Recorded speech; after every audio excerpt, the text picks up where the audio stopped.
శుభోదయం మిత్రులారా, వార్తా కథనాలపై విశ్లేషణ కార్యక్రమం టీజీటీవీ మార్నింగ్ న్యూస్ కు స్వాగతం. నేను మీ జర్నలిస్ట్ సత్య. ముందుగా రాష్ట్రంలో జరుగుతున్న రాజకీయ పరిణామాలను కనుక పరిశీలించినట్లయితే కాంగ్రెస్ ప్రభుత్వం ఉప ఎన్నికలకు సిద్ధమవుతుందా అంటే మరి ఇక్కడ ఉప ఎన్నికలు నిర్వహించక తప్పని పరిస్థితి ఏర్పడబోతా ఉన్నది. ఏదైతే సుప్రీంకోర్టుకు ఇటు న్యాయ వ్యవస్థకు రాజ్యాంగ వ్యవస్థకు మధ్య జరుగుతున్న ఘర్షణలో మరి ఇక్కడ ఖచ్చితంగా సుప్రీంకోర్టు ఏదైతే న్యాయమూర్తులు కూడా మరి ఇక్కడ బలంగా ఏదైతే మరి ఆ స్పీకర్ అయితే రాష్ట్రపతి అయితే గవర్నర్ అయితే ఏమైనా కూడా రాజ్యాంగానికి విరుద్ధంగా నడుచుకుంటే మేము జోక్యం చేసుకోక తప్పదు అని చెప్పి మరి ఇక్కడ తీవ్ర స్థాయిలో వాళ్ళు స్వరం పెంచిన నేపథ్యంలో స్పీకర్ ఫిరాయింపు ఎమ్మెల్యేల మీద చర్యలు తీసుకోక తప్పని పరిస్థితి ఏర్పడింది. దాంతో నిన్నటి రోజున ఫిరాయింపుదారులైనటువంటి మరి 10 మంది ఎమ్మెల్యేల నుంచి 9 మంది ఎమ్మెల్యేలు నిన్న ముఖ్యమంత్రిని కలిసిండ్రు. మరి ఇక్కడ మీకు అండగా ఉంటా, మీకు నియోజకవర్గాల అభివృద్ధికి మరి కావలసిన నిధులు ఇస్తా, దాంతో పాటు ఉప ఎన్నికలు తప్పని పరిస్థితి ఏర్పడ్డా మీకు ఏదైతే మీ స్థానాల్లో ఖచ్చితంగా మీకే కాంగ్రెస్ టికెట్ ఇచ్చి గెలిపించుకుంటా 2-3 కంటే ఎక్కువ జరగాయని చెప్పి వాళ్ళను సముదాయించే ప్రయత్నం, వాళ్ళకు ధైర్యం చెప్పే ప్రయత్నం చేసి నిన్న రేవంత్ రెడ్డి. మరి మరోవైపు చూసుకున్నట్టయితే కాళేశ్వరం కూలింది, మరి ఇక్కడ కుప్పగూలిందని చెప్పి ఏదైతే దుష్ప్రచారం చేసుకుంటూ వస్తా ఉన్నదో కాంగ్రెస్ ప్రభుత్వం 1,00,000 కోట్లు వృధా అయినాయి అని చెప్పి మరి ఇలా చూసుకున్నట్టయితే అదే కాళేశ్వరం ప్రాజెక్టుకు సంబంధించిన మల్లన్న సాగర్ నుంచి 1,50,000 కోట్ల ప్రాజెక్టు మరి ఇక్కడ చేయబోతా ఉన్నారు. అదే నీళ్లను వినియోగించుకొని ఇటు మూసి మరి ప్రక్షాళనకు, అదే విధంగా చూసుకున్నట్టయితే హైదరాబాద్ కు తాగునీటికి అన్నిటికీ కూడా మల్లన్న సాగర్ నుంచి, ఆ మల్లన్న సాగర్ కు నీళ్లు ఎక్కడి నుంచి వస్తాయా అంటే కాళేశ్వరం ప్రాజెక్టు సంబంధించిన ఏదైతే ఈ కనెక్షన్ ఉన్నదో ఆ కనెక్షన్ ఆ సైకిల్ ద్వారానే ఆ నీళ్లు వస్తాయి. కేవలం మేడిగడ్డలో ఒక పిల్లర్ గుంగిపోతే దాన్ని మరమ్మతు చేయాల్సిన ప్రభుత్వం ఇప్పటికీ కాళేశ్వరం మీద బురద జల్లి బీఆర్ఎస్ మీద మరి అసత్య ఆరోపణలతోటి పెద్ద ఎత్తున మరి ఇక్కడ బీఆర్ఎస్ ను బదనాం చేసే కార్యక్రమం చేపట్టింది. కాబట్టి ఆ మేడిగడ్డను ఇంకా పునరుద్ధరించకుండా ఆ మేడిగడ్డతో పాటు సుందిల్ల అన్నారం ఏదైతే మేడిగడ్డ గేట్లు వేయకున్నా కూడా పైకి నీళ్ళెత్తిపోసే అవకాశం ఉన్నదని చెప్పి మరి ఇంజనీర్లు పదే చెప్తుండడంతో సుందిల్ల మీద అదే విధంగా అన్నారం మీద కూడా ఆరోపణలు చేస్తూ అవి కూడా కూలిపోతాయి అని చెప్పి మరి ఇక్కడ అసంబద్ధ ఆరోపణలతోటి ఆ మూడింటిని పడావు పెట్టి మరి ఇక్కడ మల్లన్న సాగర్లు నీటిని మాత్రం వినియోగించుకోవడానికి ప్రయత్నం చేస్తా ఉన్నదంటే అది కాళేశ్వరం ప్రాజెక్టులో భాగం కాదా అని చెప్పి సామాన్య ప్రజలే ప్రశ్నిస్తున్న పరిస్థితిని మనం వచ్చే వార్తా కథనాలు కనుక చూసుకున్నట్టయితే ముందుగా మరి ఇక్కడ మంథని నియోజకవర్గానికి సంబంధించిన వార్తలను కనుక పరిశీలించినట్లయితే ప్రజా ప్రశ్న దినపత్రిక వాళ్ళు వార్త రాసిండ్రు. హోమాలకే పరిమితమైన మంత్రి, రైతులు కష్టాల్లో ఉన్నా పట్టించుకుని మంథని ఎమ్మెల్యే కనీసం పంట పొలాలను పత్తి చేనులను పర్యవేక్షణ చేయలేదు. చుట్టం చూపుల మంత్రికి రాక రైతులకు నష్టపరిహారం ఇప్పించాలని వేడుకోవాలని చెప్పి మంత్రి నియోజకవర్గంలో మంత్రి శ్రీధర్ బాబు కేవలం హోమాలు యాగాల కొరకు మంత్రికి వస్తున్నారని, ప్రజల సమస్యలు పట్టించుకోవడం లేదని స్థానిక ప్రజలు ప్రతిపక్ష పార్టీలు ఆరోపణలు వ్యక్తం చేస్తున్నాయి. భారీ వర్షాలతో గోదావరి పరివాహక ప్రాంతాల్లో పంటలు నీట మునిగి రైతులు తీవ్రంగా నష్టపోయారు. మంత్రికి వచ్చి హోమాలు చేసి గణపతి మండపాలు తిరిగి పరామర్శలు చేసి వెళ్ళిపోయాడు. కానీ పక్కన ఉన్న పోతారం విలోచవరం మంత్రి గ్రామాల రైతులు మాత్రం పంట పొలాలను ఏదైతే మంత్రి గ్రామాల రైతుల పంట పొలాలను మాత్రం పర్యవేక్షించలేదు, రైతుల బాధలు అడిగి తెలుసుకోలేదు. దీంతో రైతులు కష్టాల్లో ఉన్నప్పుడు మంత్రి పట్టించుకోవడం లేదని రైతులు ఆవేదన వ్యక్తం చేస్తున్నారు. కేవలం మంత్రికి పూజలు యాగాలు తన వ్యక్తిగత పనుల కొరకే చుట్టం చూపుల అలా వచ్చి ఇలా వెళ్ళిపోతున్నారని స్థానిక ప్రజలు మాట్లాడుకుంటా ఉన్నారు. ప్రజల సమస్యలను పరిష్కారం కావడం లేదని పూర్తిగా గాలి వదిలేసినట్లు ప్రజలు మాట్లాడుకుంటున్నారు. పేరు గొప్ప ఊరు దిబ్బ అన్నట్టుగా ఉందని మరి ఇక్కడ కొందరు అధికారులు కూడా ప్రజల సమస్యలను పరిష్కారం చేయడం లేదంటున్నారు. ప్రజల సమస్యలు పూర్తి స్థాయిలో పరిష్కరించి నష్టపోయిన రైతులకు నష్టపరిహారం చెల్లించాలని మరి ఇక్కడ స్థానికులు డిమాండ్ చేస్తా ఉన్నారని చెప్పి మంత్రి మరి ఇక్కడ శ్రీధర్ బాబు గారు నియోజకవర్గ అభివృద్ధి కోసం అహర్నిశలు కృషి చేస్తున్నా అని చెప్పి పదే ఆయన అనుచర వర్గం ఏదైతే ఊదరగొడుతుందో ఆయన చేసే అభివృద్ధి పనులు ఏంటి ఈ విధంగా ఉన్నాయి. కేవలం హోమాలు యాగాలు గణపతి మండపాలు లేదంటే పరామర్శలు తప్ప ఇక్కడ అభివృద్ధి పనుల కోసం కానీ మరి ఇక్కడ రివ్యూలు కానీ పర్యవేక్షణ కానీ పంట నీట మునిగిన వాళ్లకు మరి ఇక్కడ ఏదైతే వాళ్ళకు సంబంధించిన వాళ్ళని కనీసం ఆ పంట పొలాలను పరిశీలించి రైతులకు నష్టపరిహారం అందించడానికి అధికారులకు ఆదేశాలు అందజేయడం కానీ, ఒకవైపు యూరియా కొరతతోటి రైతులు రోడ్లకి రాస్తారోకోలు చేస్తా ఉంటే కనీసం ఆ యూరియా కొరత లేకుండా కొరతను అధిగమించడానికి యూరియాను మరి ఇక్కడ అందుబాటులో ఉంచడానికి కానీ పట్టించుకోవడం లేదు. కేవలం మరి ఏదైతే ఐటీ అని పరిశ్రమలు అని చెప్పి మరి ఈ పెట్టుబడులు వస్తాయి ఆ పెట్టుబడులు వస్తాయి అని చెప్పి రాజధానికే పరిమితం అవుతా ఉన్నాడు తప్ప మంత్రి ప్రజలకు కొనుగూరిన ప్రయోజనం ఏమీ లేదు అని చెప్పి ఈరోజు పాత్రికేయ మిత్రులు కూడా మరి ఇక్కడ వార్తలు ప్రచురిస్తున్న పరిస్థితి ఒకవైపు ఉన్నది. మరోవైపు గ్రామాల్లో చూసుకున్నట్టయితే మరి ఇక్కడ ఒకవైపు పాలక వర్గాలు లేవు, పంచాయతీలకు పాలక వర్గాలు లేక పాలన ఎక్కడికక్కడే పడకేసింది. డ్రైన్లు మురికి ఏదైతే మరి ఇక్కడ ఆ డ్రైనేజీలు మురికి కూపాలుగా మారినాయి. ఆ డ్రైనేజీని క్లీన్ చేసే నాదుడే లేదు. ఊళ్ళో బుగ్గ పెట్టాలంటే మరి ఇక్కడ ఏదైతే దానికి సంబంధించి ఆ ఫండ్ లేదు. ఇటు రాష్ట్ర ప్రభుత్వం ఇవ్వడం లేదు, ఇటు పంచాయతీలకు పాలక వర్గం లేదని కేంద్ర ప్రభుత్వం ఇవ్వడం లేదు. మరోవైపు చూసుకున్నట్టయితే కోతుల బెడద కుక్కల బెడదను అరికట్టే నాదులు లేడు. మరి ఇక్కడ మంత్రి పక్కనే ఉన్నటువంటి నాగారం గ్రామ ప్రజల దుస్థితి చూసుకున్నట్టయితే ఈ అమ్మ చూసుకున్నట్టయితే ఈ కర్రను ఈ కొంగు కట్టుకొని మరి ఇక్కడ బయటకు వెళ్తా ఉన్నది. ఇక్కడ పిల్లవాడిని ఎత్తుకున్నది. కర్ర కొంగుకు ఎందుకు కట్టుకున్నది కనుక మనం ఆలోచన చేస్తే కొంగుకు కర్ర అతివ కన్నెర్ర అని చెప్పి చిత్రంలో మహిళ చీర కొంగును కర్రకు ముడివేసింది. ఎందుకు అనుకుంటున్నారా? కోతులు కుక్కల నుంచి రక్షణకు మహిళలు ఇలా కర్రను వెంట తీసుకెళ్తున్నారు. మంత్రిమండలంలోని నాగారం గ్రామంలో కోతులు కుక్కల బెడద తీవ్రంగా ఉంది. ఇంటి ఆవరణలో చిన్న చిన్న పనులు చేసుకోవాలన్నా బయటికి వెళ్లాలంటే మహిళలు చీరకు ఇలా కర్రను కట్టుకుని వెళ్తున్నారు. కర్ర ఉంటే కోతులు పారిపోతున్నాయని వారు పేర్కొంటున్నారు. మంత్రి ప్రభుత్వ ఆసుపత్రిలో ఆగస్టులో కోతుల దాడిలో 156 మంది, మరి ఇక్కడ కుక్కల దాడిలో 42 మంది, ఈ నెలలో అంటే సెప్టెంబర్ నెలలో ఆదివారం వరకు 51 మంది కుక్కలు కోతుల దాడిలో గాయపడి చికిత్స పొందుతున్నట్టు వైద్య సిబ్బంది పేర్కొన్నారు. ఇటీవల కోతుల దాడులు పెరగడంతో గ్రామస్తులు ఆందోళన చెందుతున్నారు. అధికారులు చర్యలు చేపట్టి కోతులను తరలించాలని కోరుతా ఉన్నారు. ఇక మంత్రి నియోజకవర్గంలోనే మంత్రికి కూతవేడు దూరంలో ఉన్నటువంటి నాగారం గ్రామ పంచాయతీ ప్రజల దుస్థితి ఈ విధంగా ఉన్నది. కుక్కల బెడద కోతుల బెడద తోటి చివరికి మరి ఇక్కడ ఆసుపత్రిలో చూసుకుంటే ఒక్కటే ఆగస్టు నెలలో 156 మంది కోతుల దాడిలో, అదే విధంగా 42 మంది కుక్కల దాడిలో గాయపడ్డరట. అయినప్పటికీ కూడా ప్రభుత్వ పరంగా చర్యలు ఏమి లేవు. వాటిని అరికట్టడానికి, వాటి నుంచి ప్రజలను రక్షించడానికి లేదు. ఈ నెలలో చూసుకున్నట్టయితే ఈ నెలలో ఆదివారం వరకే మనం చూసుకున్నట్టయితే 51 మంది ఇటు కుక్కల కోతుల దాడిలో గాయపడి ఇప్పటికి ఈ వారం రోజులలోనే మరి ఇక్కడ 51 మంది గాయపడ్డారు అని అంటే ఈ ప్రజలు ఏదైతే మంతని ప్రాంత గ్రామ పంచాయతీలో ప్రజల దుస్థితి ఏ విధంగా ఉన్నది. ఒకవైపు పారిశుద్ధ్యం కొరవడింది, మరి ఇక్కడ పారిశుద్ధ్య నిర్వహణ కొరవడింది. ఎక్కడికక్కడ మురికి కూపాలుగా మారిపోయినాయి. మరి వీధి దీపాలు కావాలంటే లేవు. మరోవైపు చూసుకున్నట్టయితే మరి ఇక్కడ ఏదైతే పంచాయతీలకు పాలక వర్గాలు లేక ప్రజలు నానా అవస్థలు పడతా ఉంటే ప్రభుత్వం కూడా కనీసం నిధులు విధించకుండా మరి ఇక్కడ ఈ రకంగా ప్రజలతోటి ఆటలాడుకుంటా ఉన్నది. కనీసం ఈ కుక్కల బెడద నుంచి కోతుల బెడద నుంచి రక్షించే నాదుడే లేక వాళ్ళు మరి ఎదురు చూస్తున్న పరిస్థితి. ఏదైతే గ్రామ పంచాయతీలకు పాలక వర్గాలు లేవు, మండల పరిషత్తులు లేవు, జిల్లా పరిషత్తులు లేవు. మరి ఉన్నోక ఎమ్మెల్యే ఆయన యజ్ఞాలు యాగాలకే పరిమితం అవుతా ఉన్నాడు తప్ప ఈ ప్రజా సమస్యలు ఆయనకు కనబడవు. ఇక మమ్మల్ని ఆదుకునే నాదుడు ఎవరు దేవుడా అని చెప్పి మంత్రి నియోజకవర్గ ప్రజలు మరి ఇక్కడ అంగలార్చున్న పరిస్థితిని మనం ఇక్కడ చూడవచ్చు. ఈ వార్తా కథనాలు కనుక పరిశీలించినట్టయితే ముందుగా నమస్తే తెలంగాణలో పల్లెన పంటలు మురిచే పాలమూరులోన తగ్గుముఖం పడిన వలసలు, సొంతులకు వలస జీవులు తిరుగుముఖం, లిఫ్ట్ ఇరిగేషన్ స్కీమ్లతో రివర్స్ మైగ్రేషన్, పెరిగిన సాగు విస్తీర్ణం, మెరుగైన ఉపాధి, మెరుగైన ప్రజల జీవన ప్రమాణాలు, బీఆర్ఎస్ హయాంలో మారిన రూపురేఖలు, సెస్ అధ్యయనంలో వెలుగులోకి కీలకాంశాలు, ఉమ్మడి జిల్లాలో నెట్టపాడు కల్వకుర్తి భీమా కోయిలసాగర్ లిఫ్ట్ల ప్రభావం, ఇక్కడ సెస్ స్టడీ. మరి ఇక్కడ పాలమూరు అంటేనే వలసల జిల్లాగా పేరు పొందింది. మరి ఎప్పుడైతే కేసీఆర్ వచ్చిందో, ఎప్పుడైతే ప్రత్యేక తెలంగాణ ఏర్పడదో దానికి సంబంధించి పాలమూరు ఏదైతే నిర్రలు వాసిన పాలమూరును పచ్చని పంట పొలాలతోటి మరి ఇక్కడ ఏదైతే కలకలలాడే విధంగా చేయడానికి ఆయన నెట్టంపాడు కల్వకుర్తి భీమా కోయిలసాగర్ లాంటి లిఫ్టులన్నింటినీ కూడా తక్షణం పూర్తి చేయించి ఇలా పచ్చదనం పరుచుకున్నట్టుగా ఈ రోజు పాలమూరులో ఏదైతే మైగ్రేషన్ మరి ఇక్కడ వలసలు ఉండేనో ఆ మైగ్రేషన్ రివర్స్ మైగ్రేషన్ అంటే బయట వాళ్ళే వచ్చి పాలమూరులో బతికే స్థితికి వచ్చింది. మనం గతంలో చూసుకున్నాం. తెలంగాణ ఉద్యమంలో ఒక ఊపినాయి పాటలు. ఏదైతే మనకున్న ఇబ్బందులను జానపద రూపంలో మనం బయటపెట్టి మన ఆవేదనను మరి ఇక్కడ ఢిల్లీ వరకు కూడా వినిపించడానికి మరి మనకు కళ్ళ కట్టినట్టుగా ఏ విధంగా పాటలు పాడుకున్నది. ఆ రోజు పాలమూరు అంటే ఏ విధంగా ఉండేది. పల్లెన పల్లెర్లు మొలిసే పాలమూరులోన అని చెప్పే పాట ఎన్నోసార్లు విన్నాం. ఇవాళ పల్లెన పల్లెర్లు మొలిసి అంటే ఒక నీటి చుక్క లేకుండా పల్లెరు గాయలు మొలిసి మొత్తం బీడు భూములుగా ఉంటే అందరు వరుసగా పోతే ఈ రోజు పల్లెన పంటలు మొలిసే పాలమూరులోన. మరి అందుకే పాలమూరు రైతులు మొన్న చూసుకున్నాం. లగచర్ల రైతులు మేము ఎట్టి బస్సులను మా భూములను ఇచ్చేది లేదు.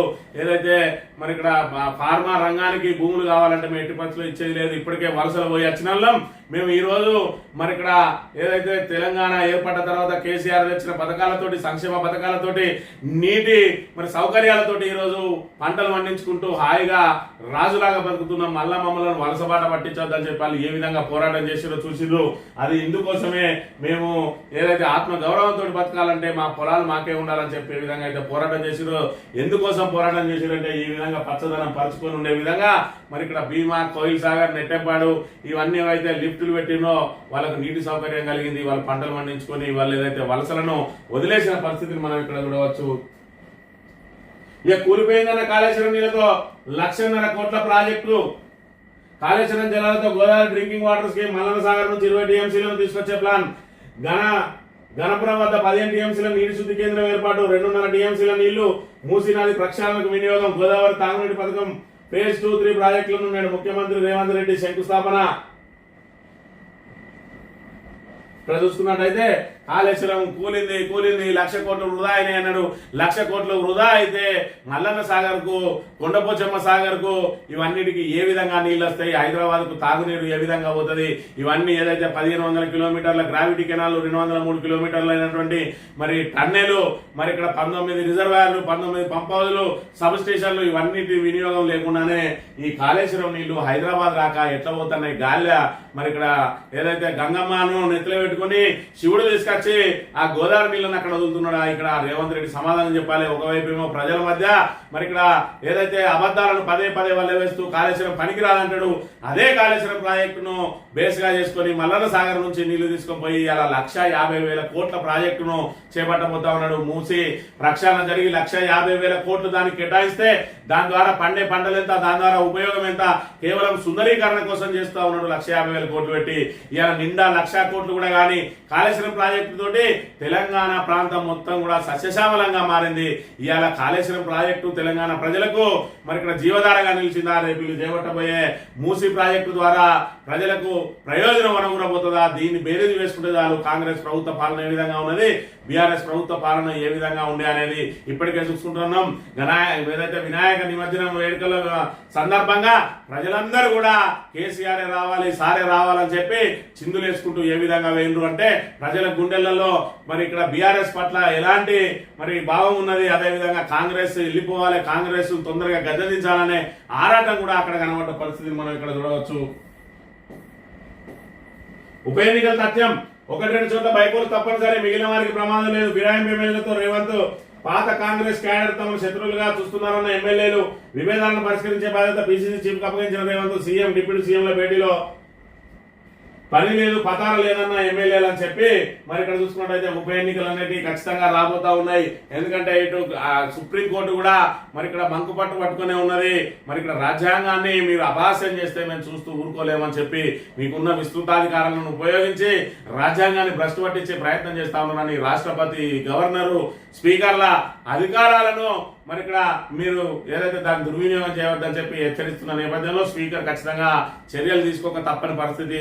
దాంతో 2-3 తప్ప ఎక్కువ మందికి వేటు పడకుండా చూస్తామని చెప్పి రేవంత్ రెడ్డి హామీ ఇచ్చింది. ఏది ఏమైనా ఉప ఎన్నికలు అయితే తప్పే కాబట్టి ఖచ్చితంగా మరి మీకు ఎక్కడెక్కడ ఉప ఎన్నికలు వస్తాయో మీకు అక్కడ మేము పార్టీ టికెట్లు ఇచ్చి గెలిపించుకుంటాం అంటే మేము ఇళ్ళకి వచ్చిన తర్వాత పాత క్యాడర్ ఎవరు కూడా మమ్మల్ని మరి కాంగ్రెస్ వాళ్ళగా యాక్సెప్ట్ చేయడం లేదు, మమ్మల్ని శత్రువులుగా చూస్తా ఉన్నారు. మరోవైపు చూసుకున్నట్టయితే మీరు ఇచ్చిన ఫండ్ కూడా ఏం లేదు, మేము ప్రజలకు ఏం చేయలేదు, కార్యకర్తలకు ఏం చేయలేదు, మమ్మల్ని నమ్ముకున్న కార్యకర్తలను వదిలేసి మీ దానికి వస్తే మీ కార్యకర్తలు మమ్మల్ని శత్రువులుగా చూస్తా ఉన్నారని చెప్పి వాళ్ళ సమస్యలన్నీ ఏకరువు పెడితే మరి అవన్నింటినీ పరిష్కరించే బాధ్యత పీసీసీ చీఫ్ చేతిలో పెట్టిందట. ఏది ఏమైనా రేపటి రోజున ఉప ఎన్నికలు వచ్చిన తర్వాత ఒకవైపు జనమంతా కూడా పూర్తి వ్యతిరేకత ఉన్నారు కాంగ్రెస్ పట్ల, మరోవైపు చూసుకున్నట్టయితే వాళ్ళ సొంత క్యాడరే ఓడించడానికి, నడుము కట్టడానికి కూడా సిద్ధంగా ఉన్న పరిస్థితులు ఈ రోజు మరి ఇక్కడ ముందు నొయ్యి వెనుక కొయ్యిలా మారింది ఇవాళ ఫిరాయింపు ఎమ్మెల్యేల పరిస్థితి. మహేష్ ప్రభుత్వాత్తే, కాంగ్రెస్ అసమర్థతతోనే ములుగులో మున్సిపల్ కార్మికుని ఆత్మహత్య, 6 నెలలుగా జీతాలు రాక బలవన్మరణం, సీఎం సీతక్క క్షమాపణ చెప్పాలి, బాధిత కుటుంబానికి 50 లక్షలు ఇవ్వాలి, బీఆర్ఎస్ వర్కింగ్ ప్రెసిడెంట్ కేటీఆర్, బాధిత కుటుంబానికి ఫోన్లో పరామర్శ, పిల్లల పేరిట నగదు జమ చేస్తామని హామీ, ఫేక్ వీడియో తీసింది ఆ ఇద్దరేనట. మరి ఇక్కడ ములుగు జిల్లాలో 6 నెలల నుంచి జీతాలు రాక పారిశుద్ధ్య కార్మికుడు ఆత్మహత్య పురుగుల మందాగి ఆత్మహత్యకు ప్రయత్నం చేస్తే మరి సీతక్క అనుచరులు ఇద్దరు అక్కడికి పోయి బలవంతంగా మా కుటుంబ కారణాలతోటే నేను ఆత్మహత్య కోసం ప్రయత్నం చేసిన అని చెప్పి ఆయన మభ్యపెట్టి ఒత్తిడి తెచ్చి ఆయన కుటుంబ సభ్యుల మీద ఒత్తిడి తెచ్చి చెప్పించి చివరికి ఆయన మృత్యుతో పోరాడి ఓడిండు. ఇలా అవన్నింటినీ కూడా వెనుకాల చూస్తే ఏమున్నది అంటే ఆర్థిక పరిస్థితులే కారణం. అవి కేవలం పారిశుద్ధ్య పనులు చేసుకుంటూ కుటుంబాన్ని మరి ఇక్కడ సాదుకునేటువంటి ఆ పారిశుద్ధ్య కార్మికుడికి 6 నెలల నుంచి జీతాలు రాకపోతే ఆయనకు ఎక్కడి నుంచి వస్తుంది, ఆయనకు అప్పు ఎక్కడ పుడుతుంది? మరి అలాంటి చిన్న ఏదైతే బడుగు బలహీన వర్గాలు చిరు ఉద్యోగులకు కూడా వీళ్ళు జీతాలు ఇవ్వక ఇవాళ వాళ్ళ జీవితాలను నాశనం చేస్తున్న పరిస్థితి ఈరోజు కాంగ్రెస్ ప్రభుత్వంలో నెలకొన్నది. బీసీ వాటాకు టాటా జీవో ద్వారానే 42% కోటా, 14 ఉత్తర్వులట, 15 కామారెడ్డిలో రాహుల్ గాంధీతో బీసీల సభ చట్టబద్ధంగా ఇస్తామంటూ ఇన్నాళ్ళు మభ్యపెట్టి ఇప్పుడు చెల్లెలు జీవోతో హంగామా. ఎవరు కోర్టుకు వెళ్ళినా ఉత్తర్వులు కొట్టేయడం ఖాయం. ఇది తెలిసే మోసగించేందుకు సర్కార్ ప్రయత్నం. మరి ఇక్కడ చూసుకున్నట్టయితే కామారెడ్డి డిక్లరేషన్ లో భాగంగా 42% మరి ఇక్కడ స్థానిక సంస్థల్లో బీసీలకు రిజర్వేషన్ కల్పించి తీరుతాం, ఉద్యోగాల్లో సైతం 42% ఇస్తామని చెప్పి బీసీ డిక్లరేషన్ పేరుతోటి మరి బీసీలను నట్టేయడం ఉంచి ఇవాళ ఏదైతే అసెంబ్లీలో బిల్లు తీసుకొస్తామని చెప్పి కేంద్రం మీద ఒత్తిడి తెచ్చి 9th షెడ్యూల్లో చేర్చి దానికి చట్టబద్ధత కల్పించాల్సిన కాంగ్రెస్ ప్రభుత్వం ఆ దిశగా కృషి చేయడం లేదు. కానీ కేవలం జంతర్ మంతర్ దగ్గర మరి ఇక్కడ ఏదైతే దాన్ని ధర్నా చేసి ప్రజలను మేము మీకోసం చాలా ప్రయత్నాలు చేసినామని చెప్పి కప్పిపుచ్చుకునే ప్రయత్నం చేస్తా ఉన్నది. రాహుల్ గాంధీని తీసుకొచ్చి కామారెడ్డిలో సభ పెడతారట. 14 తారీఖు రోజున జీవో ఇచ్చే అవకాశం ఉందట. జీవో మరి ఎవరు కోర్టుకు వెళ్ళినా కూడా జీవో కొట్టుడు పోతుందని తెలిసి కావాలని బీసీలను తెలిసి మోసం చేస్తున్న ఈ కాంగ్రెస్ ప్రభుత్వం ఇవాళ ఏది విజయోత్సవ సభ పెడతారట. ఏం విజయోత్సవం చేసేదని సభ పెడతారు? ఇవాళ రాహుల్ గాంధీ తెలంగాణకు వచ్చి బీసీ రిజర్వేషన్ అంటాడు, మళ్ళీ అక్కడ పోయినాక పార్లమెంట్ లో మాత్రం పన్నెత్తు మాట మాట్లాడాడు. బీసీల రిజర్వేషన్ గురించి కనీసం గలమెత్తాడు. వీళ్ళు ధర్నా చేస్తే ఆ ధర్నాలకు వచ్చి కూడా కూర్చోడు. అంటే ఎక్కడి పాట అక్కడ వాడడానికి కాంగ్రెస్ ప్రయత్నం చేస్తా ఉన్నది. 42% జాతీయ స్థాయిలో తీసుకోపోతే మిగతా రాష్ట్రాలకు కూడా 42% ఇవ్వాల్సి వస్తుందని చెప్పి మరి అక్కడ మభ్యపెట్టే ప్రయత్నం చేస్తా ఉన్నది. పూర్తిగా బీసీలను మోసం చేయడానికే చేస్తా ఉన్నారు. కామారెడ్డిలో విజయోత్సవ సభ నిర్వహిస్తారట. ఏం చేసిరని విజయోత్సవ సభ నిర్వహిస్తారో ఒక్కసారి ప్రజలు ఆలోచన చేసుకోవాలి. జీవో ఇస్తే అది చట్టబద్ధత లేదు, ఖచ్చితంగా అది కోర్టుకు పోతే కొట్టుడు పోతుంది. ఏ ఒక్కరైనా 4.5 కోట్లలో ఏ ఒక్కరైనా కూడా కొట్టుడు పోతుంది. కాబట్టి ఖచ్చితంగా ఎవరో ఒకరు పోతారు. దాన్ని బీఆర్ఎస్ మీద నెపనెట్టి బీఆర్ఎస్ ఆపిరని చెప్పి మళ్ళీ ఒక దుష్ప్రచారానికి తెరదీయడానికే ఈ జీవో నాటకం ఆడబోతా ఉన్నది కాంగ్రెస్ ప్రభుత్వం అనే విషయాన్ని మనం ఇక్కడ గమనించాలి. యూరియా విధులకు 60 రోజులు ఎరువుల కోసం రైతులు రోడ్డెక్కినేటికి 60 రోజులు పంట పొలాలను కాపాడుకునేందుకు పనులన్నీ వదులుకొని నిద్రాహారాలు మాని యూరియా కోసం అన్నదాతలు 2 నెలలుగా కుస్తీ పడుతున్న వారి కష్టాలు మాత్రం తిరగడం లేదు. తొలకరి వర్షాలు మొదలైనప్పటి నుంచి ఒక్క బస్తా యూరియా కూడా దొరికిన రైతులు ఎందరో ఉన్నారు. చిన్న పెద్ద అంతా ఎరువుల దుకాణం దగ్గర పడిగాపులు కాస్తా ఉన్నారు. ఎరువుల కోసం ఈ విధంగా రైతులను నానా ఇబ్బందులు పెడతా ఉన్నది కాంగ్రెస్ ప్రభుత్వం. ఒకవైపు రైతు రాజ్యం అంటది, ఇలా రైతులను రోడ్లలో పాలు చేసింది. మరి ఇక్కడ కొట్టుకునే రాక తీసుకొచ్చింది. రైతుల మధ్య గొడవలు తయారైతున్నాయి. జుట్టు పట్టుకొని కొట్లాడుకుంటా ఉన్నారు. లైన్లలో ఉండి సొమసిల్లి పడిపోతా ఉన్నారు. చెప్పులు అదే విధంగా బండలు లైన్లలో పెట్టిన వాళ్లకు మళ్ళీ కూపన్లు వచ్చినాక ఒకరి మీద ఒకరు పడడంతో వాళ్ళు లైన్లలో మనుషులే నిలబడుతున్న దుస్థితి. దాంతో సొమసిల్లి పడిపోతున్న పరిస్థితులు కూడా ఉన్నాయి. ఆఖరికి 2-3 పిల్లలతో ఉన్న పిల్లల తల్లి కూడా ఆ లైన్ లో నిలబడి ఆ లైన్ లో కూర్చొని ఆ తన పిల్లలకు పాలిచ్చే మరి దయనీయ దృశ్యాలన్నీ కూడా ఇవాళ అన్నదాతల లైన్లలో కనబడతా ఉన్నాయి. యూరియా కష్టాలలో కనబడతా ఉన్న పరిస్థితి. ఇలా కనీసం యూరియా అందించలేని రేవంత్ రెడ్డి ప్రభుత్వం ఇంకా నేను రైతు ప్రభుత్వం అని చెప్పుకోవడానికి వీళ్ళకి అర్హత ఉన్నదా అని చెప్పి ఒకసారి ఆలోచన చేయాలి. నారాపుడిసే బిల్డింగ్ కట్టాయి. రియల్టర్లు, అధికార పార్టీ నేతలు, అధికారుల కుమ్మక్కు కోట్ల విలువ చేసే బుల్కాపూర్ భూముల కబ్జా, అపార్ట్మెంట్లు, గేటెడ్ కమ్యూనిటీల నిర్మాణం వెంచర్లు వేసిన పత్తాలేని నీటిపారుదల శాఖ ఫిర్యాదు రాలేదని తప్పించుకుంటున్న హైడ్రా కన్ను కనిపించడం లేదా అంటున్న స్థానికులు హైడ్రా అని హైడ్రామా చేసి వాళ్ళకు ఏదైతే వాళ్ళు టార్గెట్ పెట్టుకున్నారో ఆ టార్గెట్ నింపుకున్న తర్వాత ఇవాళ సామాన్యుల ఇళ్ళన్ని కూల్చేసి ఈ విధంగా బడా బాబులు ఎవరైతే ఉన్నారో వాళ్ళ దగ్గర నుంచి మరి చూడనట్టు వ్యవహరించడంలో దాని ఆంతర్యం ఏందో ఒకసారి ప్రజలే అర్థం చేసుకోవాలి. హైడ్రాను ఎందుకు తీసుకొచ్చిండ్రు అని అంటే మరి దాని వెనుక పెద్ద మతలబు ఉన్నదని ఇగో ఇలాంటి వాటి ద్వారా తెలిసిపోతా ఉన్నది. పెద్దవన్నీ ఆల్రెడీ నాలాల్లో కట్టినాయి. ఆల్రెడీ చెరువులను కబ్జా చేసి కట్టిన పెద్ద బహుళాంతస్తులను ఎక్కడ కూడా ముట్టుకోలేదు. కేవలం మధ్యతరగతి వాళ్ళ వాటిని కూల్చేసి నాగార్జున లాంటి ఒక సెలబ్రిటీని కూల్చి అందరినీ భయభ్రాంతులకు కూల్చేసి వాళ్ళ టార్గెట్ నింపుకొని ఇవాళ హైడ్రా కళ్ళు మూసుకున్న పరిస్థితిని మనం ఇక్కడ ప్రధానంగా చూడాలి. ఇక అలైన్మెంట్ మారాలంటే సర్కార్ మారాలేమో. ప్రభుత్వానికి సమీప చేసిన పరిష్కారం. నిర్వాసితులకు అన్యాయం జరిగితే ఎక్కడి దాకైనా వెళ్లి కొట్లాడదా, రైతుల కోసం ఎలాంటి త్యాగమైనా చేస్తా ఎమ్మెల్యే కోమటిరెడ్డి రాజగోపాల్ రెడ్డి అని చెప్పి అలైన్మెంట్ మారాలంటే సర్కార్ మారాలేమో అని మరి ఇక్కడ త్రిబుల్ సంబంధించిన రైతులకు ఏదైతే ఉన్నదో వాళ్ళకు పరిహారం కనుక సరైన రీతిలో పరిహారం అందకపోతే ఎంత దాకైనా వెళ్తా అని చెప్పి మరి ఒకవైపు ప్రభుత్వం మీద ఇప్పటికే తనకు మంత్రి పదవి రాలేదని చెప్పి ధిక్కార స్వరం వినిపిస్తున్న ఆయనే రాబోయే రోజుల్లో పోరాటాలకు కూడా సిద్ధం అని చెప్పి చెప్తున్న పరిస్థితిని మనం ఇక్కడ చూడవచ్చు. స్వాతి ఏదైతే సాక్షి దినపత్రిక విషయానికి వస్తే ఏం చేద్దాం సీఎం రేవంత్ రెడ్డితో బీఆర్ఎస్ ఎమ్మెల్యేల కీలక భేటీ, ఫిరాయింపు ఎమ్మెల్యేలకు ఇప్పుడు గుండెలు దడదడలాడుతున్నాయి, ఖచ్చితంగా తప్పకపోవచ్చు ఉప ఎన్నికలు అని చెప్పి ఒకవైపు ముఖ్యమంత్రి సిగ్నల్ ఇవ్వడంతో వాళ్ళ పరిస్థితి ఆగమ్య గోచరంగా తయారైన పరిస్థితిని కూడా మనం ఇక్కడ ప్రధానంగా గమనించాలి. ఇక రేపటి రోజున ఉపరాష్ట్రపతి ఎన్నిక ఉన్నది, దానికి సంబంధించి బీజేపీ ఎంపీలకు ఢిల్లీలో వర్క్ షాప్ నిర్వహించిండు. దానిలో మరి ప్రధానమంత్రి కూడా చివరి సీట్ లో కూర్చొని అందరిలాగే ఆయన కూడా ఆ వర్క్ షాప్ హాజరైన పరిస్థితిని మనం ఇక్కడ చూడవచ్చు. ఈ అమెరికాకు వద్దు బ్రో, భారతీయ యువతను వణికిస్తున్న నిరుద్యోగ గణాంకాలు, వేగంగా ఓడిపోతున్న ఉద్యోగాలు, వారానికి 8,000 మంది రోడ్ల మీదకి మరి ఇక్కడ ట్రంప్ విధానాలతోటి పూర్తిగా అస్తవ్యస్తంగా మారుతా ఉన్నది. అక్కడ భారతీయుల పరిస్థితి కూడా ఇబ్బందికరంగా మారింది. రోజుకి 8,000 మంది రోడ్డు మీద పడతా ఉన్నారట. మరి ఇక్కడ ఆగస్టు మొదటి వారంలో చూసుకున్నట్టయితే 2 లక్షలు ఉంటే ఆగస్టు చివరి వారానికి చూసుకున్నట్టయితే 23 లక్షలకు చేరిందట ఏదైతే ఉద్యోగాల దరఖాస్తుల సంఖ్య. అంటే ఏ విధంగా రోజు రోజుకు మరి ఇక్కడ ఉద్యోగులను తొలగిస్తా ఉన్నాయి టెక్ కంపెనీలు అనేది ఇక్కడ మనం ప్రధానంగా గమనించవచ్చు.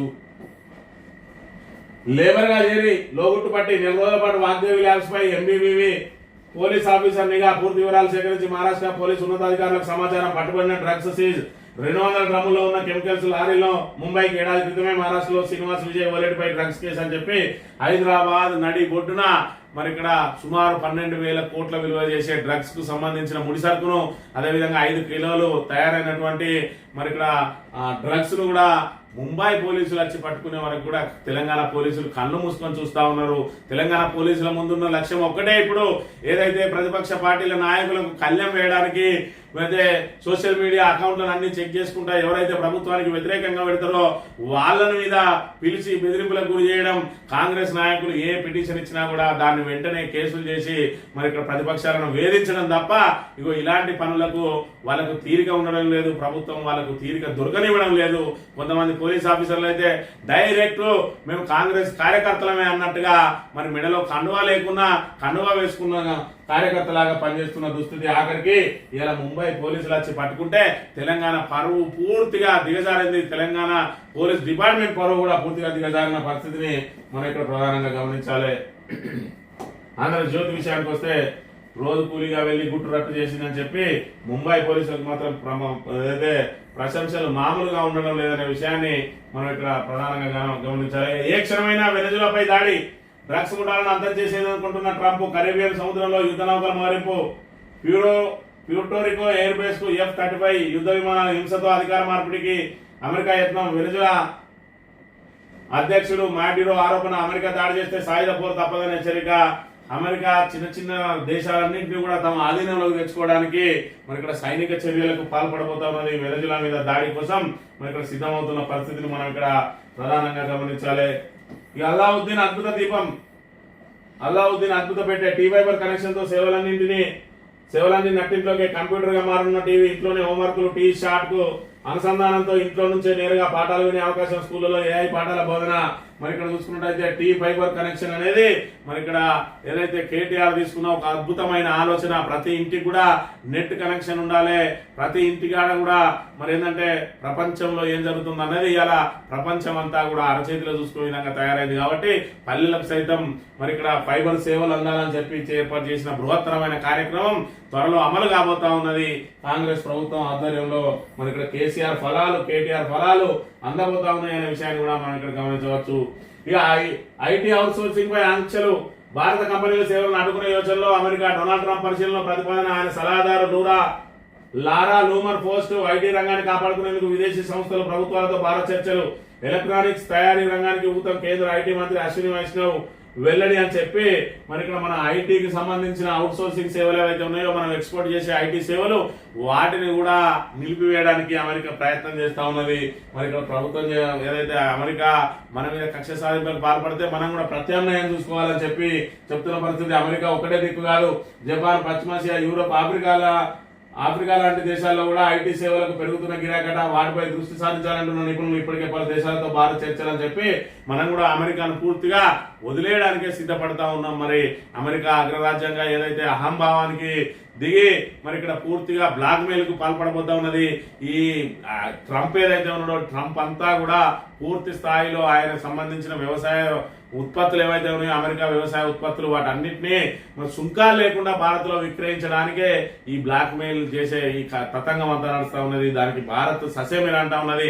అదే జరిగినట్టయితే భారత్ లో ఉన్నటువంటి వ్యవసాయ రంగం పూర్తిగా కుప్పగూలే ప్రమాదం ఉన్నదని కూడా నిపుణులు హెచ్చరిస్తున్న పరిస్థితిని మనం ఇక్కడ ప్రధానంగా గమనించాలి. ఈనాడు దినపత్రిక విషయానికి వస్తే ప్రభుత్వ భూమి ప్రభుత్వానికే ఇచ్చి 250 ఎకరాల భూదాన భూముల్లో అక్రమాలు నిజమే, యజ్ఞ బోర్డుకు పరిహారం చెల్లించాల్సి ఉందన్న అధికారులు, సీఎం ఆదేశాలతో పూర్తయిన విచారణ అని చెప్పి భూదాన భూములకు సంబంధించి మరి ఇక్కడ పెద్ద ఎత్తున మరి ఇక్కడ ఓ విచారణని కమిటీలని ఇవన్నీ వేస్తా ఉన్నారు. చివరికి అది ఏం తేలుతుందో చూడాలి. దీని వెనుక అనేక మంది పెద్దలు ఉన్నారు, అనేక మంది అధికారులను అప్పటి నుంచి ఇప్పటి వరకు కూడా మేనేజ్ చేస్తూ వస్తా ఉన్నారు. ఇప్పటికైనా ప్రభుత్వం చర్యలు చేపడుతుందో ఆ మేనేజ్ కు తలపుతుందో మనం ఇక్కడ చూడాలి. ట్రంప్ లక్ష్యం అమెరికాకు మార్కెట్ సృష్టి, అక్కడ వ్యవసాయ ఉత్పత్తులను సుంకాలు లేకుండా భారత్ లో డబ్బు చేయాలని చూస్తున్నారు. అందుకోసం బ్లాక్ మెయిల్ కు దిగుతా ఉన్నారు. మరి ఇక్కడ ట్రంప్ చేసే విధానాలకు ఇదంతా కూడా ప్రధాన కారణం అని చెప్పి చెప్తున్న పరిస్థితి మనం ఇక్కడ చూడాలి.